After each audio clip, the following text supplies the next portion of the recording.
हमने election commission of India को पहले ही जब उनका विजिट यहाँ पे हुआ था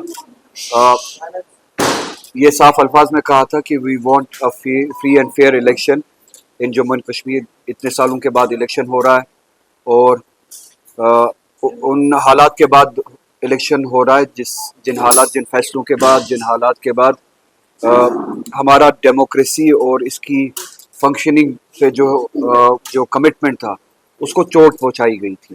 नाउ उस एतमाद को रेस्टोर करने के लिए ये जो सिलसिला शुरू किया गया, ये आखिरी कदम नहीं है, ये शुरुआत है। ये इलेक्शन डेमोक्रेसी में, जमहूरियत में हमारा एतमाद बहाल करने के लिए ये पहला कदम है जो ये इलेक्शन, असेंबली इलेक्शन यहाँ पे कंडक्ट कराए जा रहे हैं। तो इसके लिए हमने कहा था कि सबसे अहम बात है कि ये फ्री एंड फेयर इलेक्शन हो।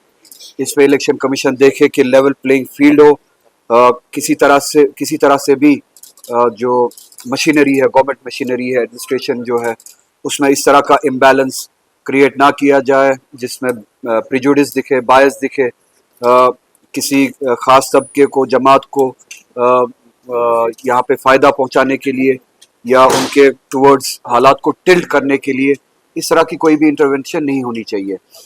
मेरे कोलीग्स ने पार्टी में अप्रहेंशन जाहिर किया है कि जो यहाँ पे कल पोस्टिंग्स हुई, आपने देखा होगा पुलिस एडमिनिस्ट्रेशन में जो यहाँ पे पोस्टिंग्स हुई, और अप्रहेंशन इस हवाले से है कि इन पोस्टिंग्स की, इन ट्रांसफर्स की ज़रूरत इस वक्त क्यों पड़ी, ये एक्सप्लेनेशन हम इलेक्शन कमीशन ऑफ इंडिया से चाहते हैं। और इन पोस्टिंग्स में, ट्रांसफर्स में आपने देखा होगा कि बारामूला में एसएसपी जो है उनकी पोस्टिंग सिर्फ 10 दिन पहले हुई थी, जो इन्फॉर्मेशन कोलीग्स ने मुझे दी और जिससे ये अप्रहेंशन जाहिर होता है। अगर 10 दिन पहले ही वहाँ पे पोस्टिंग हुई थी एसएसपी की, तो 10 दिन के बाद ही एसएसपी को वहाँ पे चेंज क्यों करना पड़ा? क्या, जैसा कि मेरे कोलीग्स बता रहे हैं कि किसी खास पॉलिटिकल पार्टी या आउटफिट की रिक्वेस्ट पे 10 दिन में ही ये फैसला बदला गया? क्या किसी खास पार्टी को उनकी रिक्वेस्ट पे उनको फ़ायदा पहुँचाने के लिए ये पोस्टिंग्स किए गए? अप्रहेंशन इस बात से जाहिर होना या पैदा होना, ये लाजिम सी बात है। अगर 10 दिन पहले ही आपने वहाँ पे पोस्टिंग की थी, क्या इस तरह की कौन सी ज़रूरत आपको महसूस हुई कि जिससे आपको 10 दिन के अंदर अंदर ही फैसला बदलना पड़ा और पोस्टिंग ट्रांसफ़र करनी पड़ी? तो हम आपके ज़रिए से इन पोस्टिंग्स के पीछे जो इंटेंट है, ये इन ट्रांसफर्स के पीछे जो इंटेंट है और एक्सप्लेनेशन चाहते हैं कि ये चेंजेस क्यों करनी पड़ी रातों रात इलेक्शन कमीशन ऑफ इंडिया को। और आपके ज़रिए हम चाहते हैं कि जो कमिटमेंट हमने दी है कि डेमोक्रेसी की रेस्टोरेशन में हमारा जो रोल रहता है, जम्मू कश्मीर की आवाम का जो रोल रहता है, पॉलिटिकल पार्टीज़ का जो रोल रहता है, उसमें सबसे बड़ी पॉलिटिकल पार्टी है नेशनल कॉन्फ्रेंस। हम अपनी तरफ से वो रोल निभाएंगे डेमोक्रेसी की रेस्टोरेशन में। जो हमारे एफर्ट्स है वह एफर्ट्स हम ज़रूर देंगे।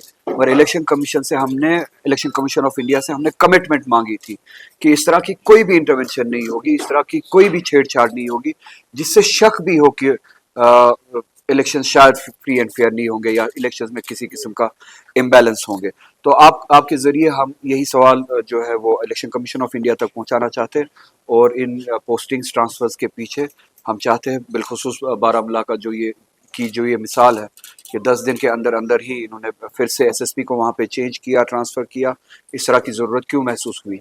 और ये जो ऑफिसर्स अब अपॉइंट हुए हैं, पोस्ट हुए हैं अपनी अपनी जगहों पे, आपके ज़रिए हम उन तक ये बात पहुँचाना चाहते हैं कि we expect them to be, I mean, honest to their chair, to their duty, और किसी भी किस्म का बायस उनकी एग्जीक्यूशन में, जब वो ड्यूटी एग्जीक्यूट करे, उनकी एग्जीक्यूशन में किसी तरह का बायस ना दिखे, किसी तरह का फेवर ना दिखे किसी खास पॉलिटिकल आउटफिट के लिए, किसी खास पॉलिटिकल प्रॉक्सी के लिए। यहाँ के लोगों को एक फ्री एंड फेयर मौका दे, एक लेवल प्लेइंग फील्ड फराहम करे। इसी तरह से सिक्योरिटी के हवाले से, लॉ एंड ऑर्डर के हवाले से एक ऐसा माहौल क्रिएट करे जिसमें सभी को ये एहसास हो, महसूस हो कि वो एक जायज़ और सही डेमोक्रेसी के प्रोसेस में हिस्सा ले रहे हैं। उसके लिए हम तवक्का रखते हैं इन ऑफिसर्स से। इसी के साथ साथ कुछ लड़कों ने, जो हमारे स्टूडेंट्स हैं, उन्होंने रिक्वेस्ट भेजी, और मैं वो बात कहना चाहूँगा, यहाँ पे एसएसबी के एग्ज़ाम्स हो रहे हैं और उनके एग्जामिनेशंस के लिए जो सेंटर्स अपॉइंट किए गए हैं, इन स्टूडेंट्स की रिक्वेस्ट है कि جس طرح سے وہ سینٹرز ایگزامینیشن سینٹرز اپوائنٹ کیے گئے ہیں وہ ناانصافی ہے. کپوارہ کے لوگ، بارہ مولہ کے لوگ، ان کے ایگزامینیشن سینٹر ساؤتھ کشمیر میں رکھے گئے ہیں، کئی لوگوں کے جموں میں رکھے گئے ہیں. تو ان کے لیے زیادتی ہے بورڈنگ لاجنگ کے ساتھ ساتھ ٹریول کرنا وہاں پہ، اور پھر اپنے ایگزام کے چیلنج کو بھی فیس کرنا، اس کے لیے پریپیئر کرنا. تو یہ زیادتی ہے. آپ کے ذریعے ایس ایس بی کو میں یہ کہنا چاہتا ہوں کہ سینٹرز نزدیک سے نزدیک تک رکھا جائے تاکہ ایکسٹرا برڈن لوڈ نہ پڑے اسٹوڈنٹس پہ، ان کو ٹریول کا لوڈ نہ جھیلنا پڑے، ان کو پریپریشن کی جو ایفرٹس لگانے ہیں پریپریشن کے لیے ان کو وہ موقع دیا جائے کہ وہ اپنے آپ کو تیار کرے ایگزامینیشنس کے لیے. تو یہ سینٹرز جو ہے ان کو ریویو کیا جائے، وہ سینٹرز اپنی اپنی جگہ پہ اسٹوڈنٹس کے نزدیک ضلعوں میں یا اپنے ضلعوں میں وہ فراہم کیے جائے. اسی لیے آپ کو تکلیف دی تھی یہاں پہ. اگر آپ کے کوئی سوال ہے تو I'll be glad to